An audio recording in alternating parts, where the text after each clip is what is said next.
ஒரு கோவிலுக்குள்ள போகும்போது தொட்டு தலையில வைக்கிற மாதிரியே தான் வீட்டுக்குள்ள போகும்பொழுதும் கால் செருப்பை கழட்டி விட்டுட்டு வீட்டுக்குள்ள போகும்போது இந்த வீடு எல்லா உத்தரவாதமும் உங்களுக்கு தெரியுது. உங்களோட இந்த அறையில உட்காம பக்கத்து அறையில இருக்கக்கூடிய தாய் தகப்பன் மற்றவர்கள் எல்லார்கிட்டையும் நான் இங்க வரதுக்கு முன்னால வந்திருக்கேங்கிற விஷயத்த அவங்க கிட்ட சொல்லிட்டு தான் வந்தேன்.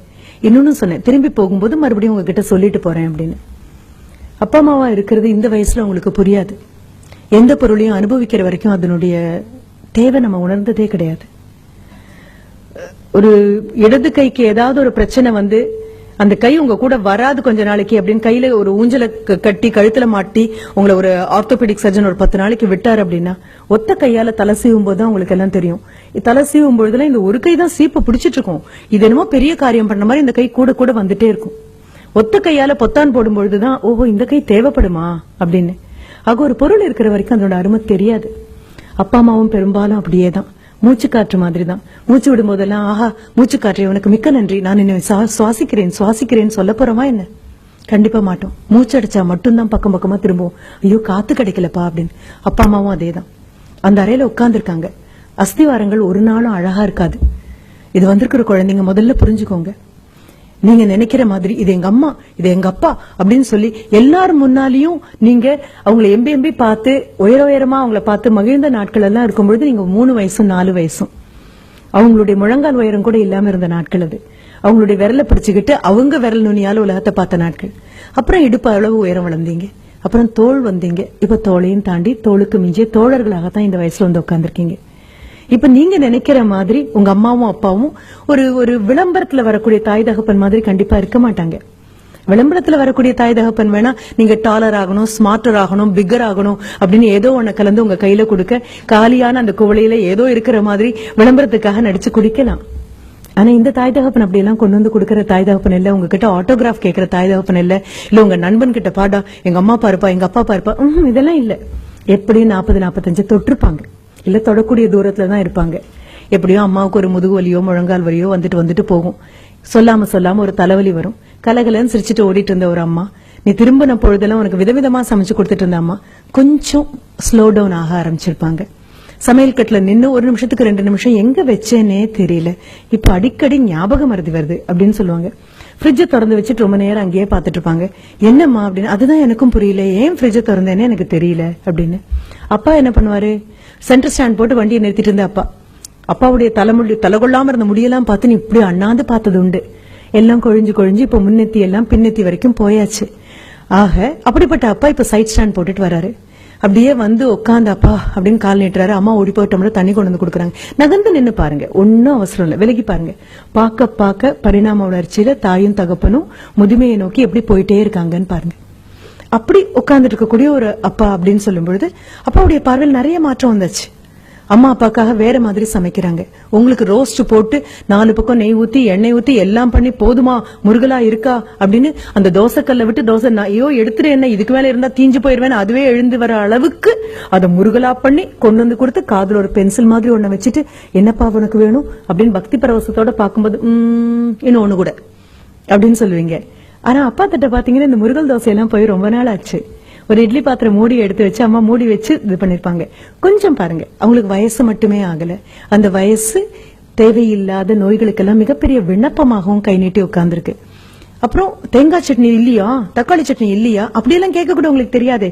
ஒயிட் சட்னி இல்லையா, ரெட் சட்னி இல்லையா அப்படிலாம் கேட்கதானே தெரியும். தமிழ் அந்த அளவுக்கு பழக்கத்துல இருக்கு அப்படின்னு சொல்லி கேட்டு அம்மா ஓடி வந்து ஐயோ இன்னைக்கு இல்லப்பா சாம்பார் தானா, சரி பரவாயில்ல 2 வேணாம், ஒரு தோசை இன்னொன்னு போடுங்க. ஒன்னும் குறைய போறது இல்ல. ஆனாலும் கேக்குற தோனி அப்பாவை பாத்தீங்கன்னா அப்பாவுடைய உணவு முறையில மாற்றம் இருக்கும். நடையில அந்த பழைய ஸ்பீடெல்லாம் ஒன்னும் இல்ல. பாக்கணும், நான் என்ன அவங்கவுங்க அம்மா அப்பாவை தானே பாக்க சொல்றேன். இதுக்காக பக்கத்து வீட்டு குழந்தைய கூட்டிட்டு வர முடியும், வாடகை கொடுத்து இவங்களை பாத்துட்டு போ அப்படின்னு சொல்ல. உங்களுக்கே அதற்கான அவகாசமும் நேரமும் இல்ல அப்படின்னா வேற என்ன பண்றதுக்காக தான் உங்களுக்கு இப்ப நாங்க கல்வியை கொடுத்துட்டு இருக்கோம். 24 மணி நேரத்துல உருப்படியா செஞ்ச எதுவுமே இல்ல.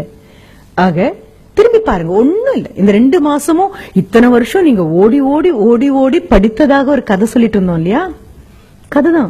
ஆசிரியர்களான எங்களுக்கு நல்லாவே தெரியும். அது ஓடுற மாதிரி ஒரு நடிப்பு, நீங்க ஓடுற மாதிரி நடிப்பீங்க, நம்புற மாதிரி நாங்க நடிப்போம், படிக்கிற மாதிரி நடிப்பீங்க, படிச்ச மாதிரி நாங்க நம்புவோம். இதுக்கு நடுவுல ஏதோ சில மார்க். இது அத்தனையும் தாண்டி இந்த 2 மாசத்துல எத்தனை பேர் அப்பாவுக்காகப்பா நான் வண்டி பண்ணி தரேன்ப்பா, நான் ஏர்ன் பண்றேன்ப்பா, உட்காருங்கப்பா, இது என்னப்பா இது, தோளுக்கு மிஞ்சி வளர்ந்தாச்சு, அப்புறம் நான் பாத்துக்கிறேன்ப்பா எல்லாம். இதற்காக அடுத்த குழந்தைய வாடகை எடுக்க முடியாது. நீ சின்னதா பிறக்கிற வரைக்கும் எல்லாம் கேட்டது, மகனா மகளான்னு யாரும் கேட்கல, சார் பையனா பொண்ணா அப்படின்னு. பிறந்த உன்னை கையில எடுத்ததுக்கு அப்புறம் பையன் பொண்ணெல்லாம் கிடையாது, அந்த வார்த்தைகளே இல்ல. மகனா மகளா, கையில ஒரு குழந்தைய வச்சுட்டு நிக்கும் போது அம்மாவானாலும் அப்பாவானாலும் நினைப்பாங்க, இதுக்கு ஒரு 18 வயசு ஆகும், என் கை கால்லாம் கொஞ்சம் தளர்ந்து போகும், அவ்வளவேதான். சாஞ்சுக்கு தோளா என் பையன் இருப்பான், சாஞ்சுக்கு தோளா என் பொண்ணு இருப்பா அப்படின்னு காத்துட்டு இருக்கக்கூடிய நேரத்துல கையில ஒரு மொபைல் போன் எடுத்துட்டு போன் வந்த அடுத்த நிமிஷம் நீ வீட்டை விட்டு வெளியில போய் வராண்டால நிக்கிறல்ல, யார் தோல்ல சாஞ்சுக்க போறாங்க?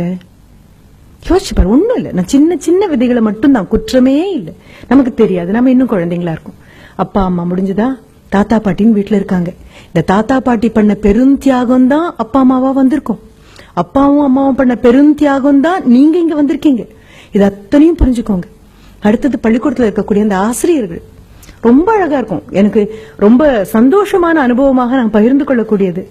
ஒரு 3 வயதாக இருக்கும்போது என்னுடைய மகன் பள்ளிக்கூடத்துக்கு போயிட்டு எல்கேஜிக்கு போயிட்டு திரும்பி வந்து அவன் என்கிட்ட சொன்னது, my teacher is very beautiful அப்படின்னு சொன்னான். இந்த வார்த்தை ஆச்சரியமா இருந்தது. அது ஒரு 3 வயது குழந்தை போய் பள்ளிக்கூடத்துல திரும்பி வந்து அன்றே சொன்னது ரொம்ப ஆச்சரியமாக இருந்தது. சரி, ஒரு 2 நாள் கழிச்சு போய் இந்த பியூட்டிஃபுல்லான டீச்சரை பார்க்கலாம் அப்படின்னு. ஆனா அதுக்கப்புறம் அவன் அளக்க முயற்சி பண்ணினான். அவங்க ஆசிரியர் ரொம்ப அழகா இருக்காங்களா, அந்த அழகு எவ்வளவு நீளமாக இருக்கும் அப்படின்னு சொல்றதுக்காக நாங்க இருந்த வீட்டுல இருந்து ஒரு குறைந்தபட்சம் 10 கிலோமீட்டருக்கு அந்த பக்கம் இருக்கக்கூடிய ஒரு இடத்த சொல்லி, she is beautiful from our house to Gandhipuram, வீட்ல இருந்து அந்த காந்திபுரம் அளவுக்கு அழகா இருக்காங்க அப்படின்னு. இது அளக்க கூட முயற்சி பண்றானே, கண்டிப்பா இந்த ஆசிரியரை பார்த்தே ஆகணும். ஒரு 4 நாள் கழிச்சு போனா தலையெல்லாம் குப்புன்னு நரைச்சு தோளெல்லாம் சரிஞ்சு சுலபமா ஒரு 58 தாண்டி இருப்பாங்கல்ல, தாண்டறதுக்காக இருப்பாங்க. அந்த ஆசிரியர் ஏன் அழகா இருந்தாங்கன்னு எங்களுக்கு எப்ப புரிஞ்சது அப்படின்னா, வரக்கூடிய ஒவ்வொரு குழந்தைகிட்டையும் அந்த குழந்தை உயரத்துக்கு மண்டி போட்டு அந்த குழந்தை உயரத்துக்கு தோளை அரவணைச்சு, ஆமா நேத்து ஏன் வரல, ரொம்ப மிஸ் பண்ணேன் தெரியுமா உன்ன அப்படின்னு சொன்னாங்க. அவங்க பேருக்கு பின்னால என்ன பட்டம் தெரியாது, அது என்ன பேருன்னு தெரியாது, எத்தனை வருஷம் அனுபவம் தெரியாது. ஆனா ஒண்ணு தெரியும், குழந்தைங்களை அவங்களுக்கு தெரியுது, குழந்தைங்களுக்கு அவங்கள தெரியுது. அவ்வளவேதான். அரவணைச்சு கூப்பிட்ட போது நான் நினைச்சேன், ஐயோ என் பையன் அளந்த தூரம் 10வது போல இருக்கே, இன்னொரு 100 கிலோமீட்டருக்கு அந்த பக்கம் வரைக்கும் ஒரு இடத்த சொல்லி அவ்வளவு அழகா இருக்காங்க. ஒரு ஒற்றை நிமிடம் உங்களுடைய 1ஆம் வகுப்பிலிருந்து 12ஆம் வகுப்பு வரைக்கும் உங்க விரல பிடிச்சு உங்களை கூட்டிட்டு வந்த ஆசிரியர்களை ஒரு நிமிஷம் யோசிச்சு பாருங்கன்னு சொன்னதனுடைய அர்த்தம் அதுதான். இந்த அஸ்திவாரங்கள் அழகாவே இருக்காதுப்பா. அஸ்திவாரம் அழகா இருக்காதுன்னு சொல்லும் போதுதான் இந்த 3 பேரை நான் சொன்னேன். அம்மாவும் அப்பாவும் ஆசிரியர்களும் நீங்க நினைக்கிற மாதிரி அழகா இருக்கணுங்கிற அவசியம் கிடையாது. ஆனா இன்னி தேதிக்கு உலக பேரழகி யார் அப்படின்னு சொன்னா, ஒரு 10 ஜட்ஜ் உட்கார்ந்து திருப்பி ஒரு 15 கேள்வியை கேட்க, முகம் எல்லாம் திருத்தப்பட்டு, உயரங்கள் எல்லாம் திருத்தப்பட்டு, உருவ அளவுகள் திருத்தப்பட்டு உங்க முன்னால கொண்டு வந்து நிறுத்தக்கூடிய பெண் அல்ல உலக பேரழகியாக இருக்கும். கண்ணமுடி பாத்தீங்கன்னா அவங்க அம்மாவை மிஞ்சி ஒரு அழகி கிடையாது. உலக பேரழகன் யாராக இருக்க முடியும்? தோல் தளர்ந்து, முகத்தை சுத்தி, கண்ணை சுத்தி கருவளையம் வந்து, தலையில் இருக்கக்கூடிய முடியெல்லாம் கொட்டி ஒரு நிமிஷம் பெருமூச்சு விட்டு, இந்த பையன் படிச்சு மேல வந்துட்டானா போதும்பா, எனக்கு ஒண்ணும் கொடுக்க வேண்டாம், அவன் காலை ஊனிக்கட்டும் அப்படின்னு ஒவ்வொரு நாளும் உங்களுக்கு தெரியாம மனதுக்குள்ள பிரார்த்திக்கக்கூடிய உங்க அப்பாவை மிஞ்சி உலகத்துல பேரழகான ஒரு உருவம் எதுவுமே கிடையாது. நீங்க வரீங்கன்னு தெரிஞ்சு ஊரார் பிள்ளைய ஊட்டி வளர்க்கணும் அப்படிங்கறதுக்காகவே ஒவ்வொரு நாளும் கல்வியை டிஃபன் பாக்ஸ்ல போட்டு சுமந்து திணிச்சு அமுக்கி கொண்டு வரக்கூடிய உங்க ஆசிரியரை விட மிகப்பெரிய ஒரு நபர் உலகத்துல கிடையாது. ஆனா இது 3 அஸ்திவாரம். எந்த கட்டடத்துக்கும் அஸ்திவாரம் அழகா இருக்க வேண்டிய அவசியம் கிடையாது. அஸ்திவாரம் போட்ட அடுத்த நிமிஷம் அதுக்கு பூச்சி அடிக்கிற ஆட்கள் யாரும் கிடையாது. அஸ்திவாரத்துக்கு அலங்காரம் பண்ற ஆட்கள் யாரும் கிடையாது. அஸ்திவாரத்தினுடைய அழகு என்ன தெரியுமா? உறுதி மட்டும்தான் அதனுடைய அழகு. தாயும் தகப்பனும் சொல்லிக் கொடுத்த ஆசிரியரும் உங்களை உருப்பட வைக்கிறதுங்கிற ஒற்றை எண்ணத்துல உறுதியா நிக்கிறதுனால மட்டும்தான் மேலெழும்பக்கூடிய கட்டடங்கள் அவ்வளவு அழகா இருக்கு. உங்களுடைய ஜியோமெட்ரி பாக்ஸ் இருக்கும் தெரியுமா? அந்த ஜியோமெட்ரி பாக்ஸ் காம்பஸ்னு ஒன்னு இருக்கும். அந்த காம்பஸ்னுடைய ஒத்த கால ஊனி அசையாம அது நின்னா மட்டும்தான் அடுத்த கால் எவ்வளவு பெரிய வட்டம் வேணாலும் சுத்த முடியும். நான் சொன்ன ஆசிரியரும் அம்மா அப்பாவும் அந்த ஒற்றை கால் இடத்தை விட்டு நகரல. நீங்க எங்க வேணாலும் போயிட்டு வாங்க, எத்தனை பெரிய வட்டம் வேணாலும் போடுங்க, அத்தனை பெரிய வட்டமும் வட்டமா ஒழுங்கா அமையணும்னா இந்த ஒத்த கால் இருக்கிற இடத்தை விட்டு நகராம தவம் பண்ணின மாதிரி காத்து நின்னா மட்டும்தான். இந்த போன கால் சுத்திட்டு வராமையும் போகலாம், போன கால் திரும்பியும் வரலாம். வந்ததுக்கு அப்புறம் கூட ஆஹா நீ இவ்வளவு உறுதியா நின்னதுனாலதானே நான் போனேன் அப்படின்னு யாரும் ஒரு வார்த்தை கூட சொன்னதில்லை. இந்த 3 பேருக்காகவும் ஒரே ஒரு தடவை மனசார கைத்தட்டிடுங்க.